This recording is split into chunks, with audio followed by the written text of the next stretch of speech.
Subscribe کیجئے ہمارے channel شاہد رضا اشرفی official کو اور بیل آئیکن کو پریس کیجئے جس سے آپ کو نئے نئے ویڈیو کی نوٹیفیکیشن ملتی رہے۔ تو ناظرین السلام علیکم ورحمۃ اللہ وبرکاتہ۔ آج کا بیان حضرت سید امین القادری کا بیان رہے گا، بہت خاص بیان ہونے والا ہے، جس میں ہم جانیں گے کہ نماز میں آپ یہ 5 غلطی نہ کریں۔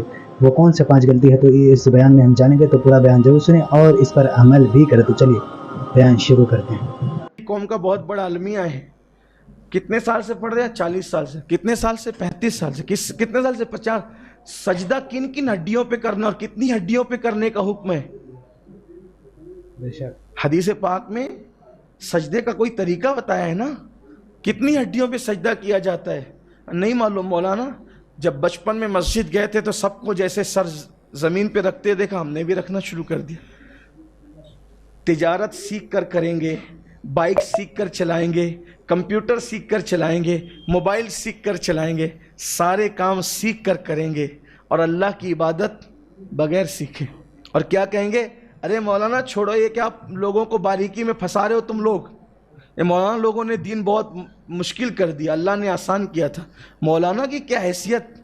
اس طرح کی بکواس کی باتیں کرتے ہو؟ ارے کیسے بھی پڑھو مولانا، اللہ قبول کرنے والا ہے۔ جب کیسے بھی پڑھو اللہ قبول کرنے والا ہے تو اس نے رسول اللہ کو کیوں بھیجا؟ وہ کہہ دیتا پڑھو جیسی مرضی آئے ہم قبول کر لیں گے، نہ، اس نے کیا کہا؟ اس نے یہ کہا اطیعوا اللہ و اطیعوا الرسول، اطاعت کرو اللہ کی اور اس کے رسول کی۔ اور رسول نے کیا فرمایا؟ کیسے بھی پڑھو والی قبول نہیں ہوگی۔ صلو کما رأیتمونی اصلی، نماز ایسے پڑھو جیسے مجھے پڑھتا ہوا دیکھتے ہو، جیسے میں پڑھتا ہوں اس طرح مجھے دیکھ کر پڑھو، اپنی مرضی سے نہیں چلے گی۔ تو کہیں ہماری وضو میں کمی تو نہیں ہے، ہمارے غسل میں کمی تو نہیں ہے، ہماری نماز میں کمی تو نہیں ہے، کیونکہ ہم نے کبھی سیکھا ہی نہیں۔ آپ کو بتا دیتا ہوں، اللہ کے رسول علیہ السلام نے فرمایا مجھے 7 ہڈیوں پہ سجدہ کرنے کا حکم دیا گیا ہے۔ میں 7 ہڈیوں پہ سجدہ کرتا ہوں۔ 2 ہڈیاں پنجوں کی، 2 ہڈیاں گھٹنوں کی، کتنی ہو گئی؟ کتنی ہو گئی؟ 4۔ 2 ہڈیاں آپ کے ہاتھوں کی، کتنی ہو گئی؟ اور 1 ہڈی جی نہیں، ناک کی ہڈی کو تو مجازن ہڈی کہتے ہیں، اور ناک میں ہڈی جس اعتبار سے یہ پیشانی، حالانکہ ناک کا لگنا بھی، زمین پر ناک کا لگنا بھی یہ فرضے میں سجدے میں لازم قرار دیا گیا ہے۔ اگر آپ کی ناک کا یہ حصہ، آپ کی ناک کا یہ حصہ زمین سے مس نہیں ہوتا تو آپ کا سجدہ نہیں ہوتا۔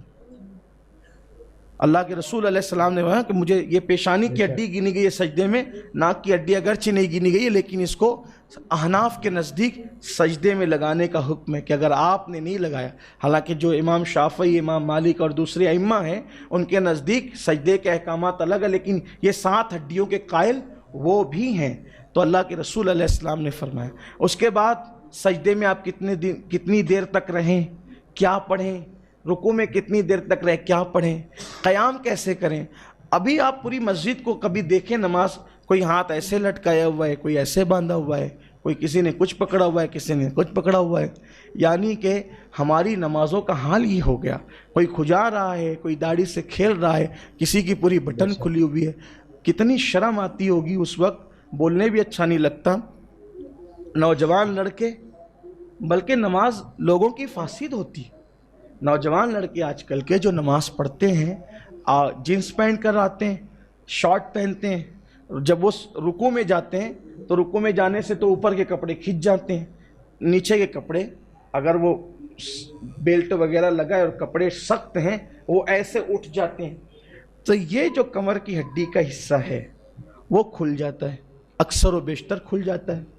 اور یہ احناف کے نزدیک یہ حکم ہے کہ ستر عورت ناف سے لے کر گھٹنے تک ہے، اگر وہ نماز میں کھل جائے اتنی دیر تک کہ 3 مرتبہ سبحان اللہ کہا جا سکے، اتنا ستر عورت کا کوئی حصہ کھل جائے نماز فاسد ہو جائے، عورت کا کوئی حصہ کھل جائے نماز فاسد ہو جائے، نماز فاسد ہو، نماز گئی، ختم ہو گئی، بغیر توڑے نماز ٹوٹ گئی۔ اب بتائیں آپ کتنوں کی نماز ٹوٹتی ہے؟ کم از کم یہ ہو کہ جب مسجد میں آ رہے ہو تو اس طرح سے آؤ کہ اپنی بھی نماز بچے، دوسروں کی بھی نماز بچے۔ آپ دیکھیے وضو کرتے ہیں اور وضو کرتے کرتے جھاڑتے جھاڑتے سیدھا مسجد کے اندر چلے آتے ہیں. گناہ ہے، سخت گناہ ہے. مسجد کا احترام ہے، ہم پہ مسجد کا احترام واجب کیا گیا ہے کہ وضو کے پانی کے قطرات مسجد میں نہیں گرنے چاہیے. گناہ ہوگا. آئے تھے نیکی لینے، گناہوں کا ٹوکرا لے کے سر پہ جا رہے ہو.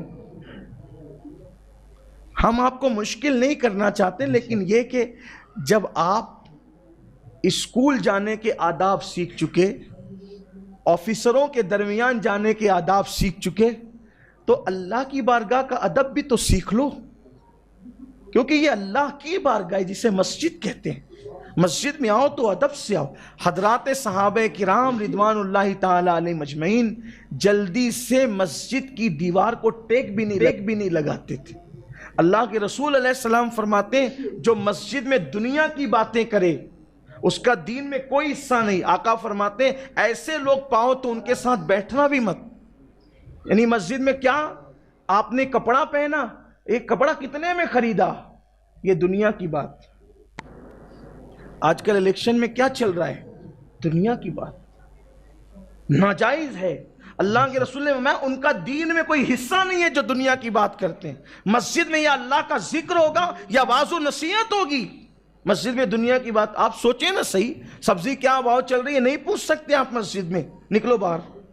اسی لیے قرآن کہتا ہے، جمعہ کے دن کے لیے کہتا ہے یا ایھا الذین آمنوا اذا نودی للصلاۃ من یوم الجمعہ فاسعوا الی ذکر اللہ وذروا البیع.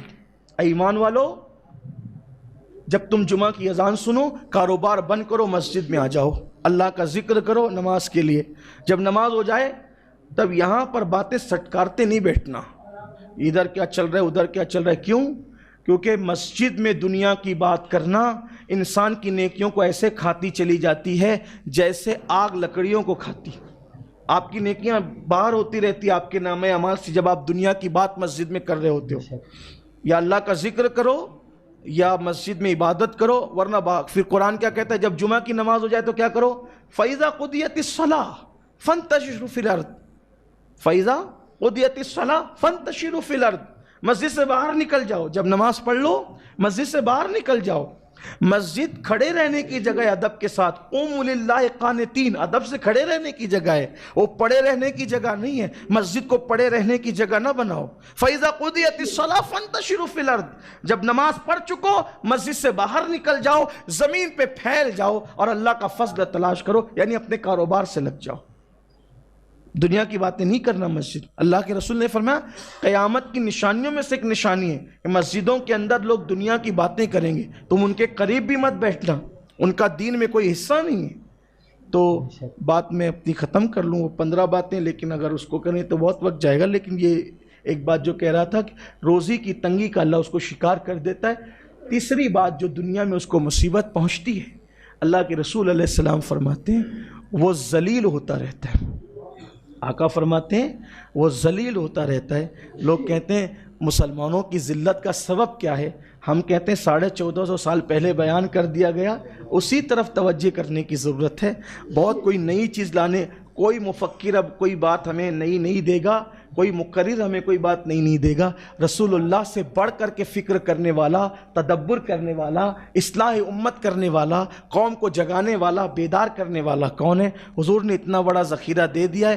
کوئی نیا راہ عمل تیار کرنے کی ضرورت نہیں ہے، کوئی نئی باتیں لانے کی ضرورت نہیں ہے. حضور نے سب بتایا، سب بتایا، سب بتایا. صرف امت کو چاہیے کہ اس کی طرف توجہ کر لے. آقا فرماتے ہیں نماز چھوڑنے والا ذلیل ہوگا.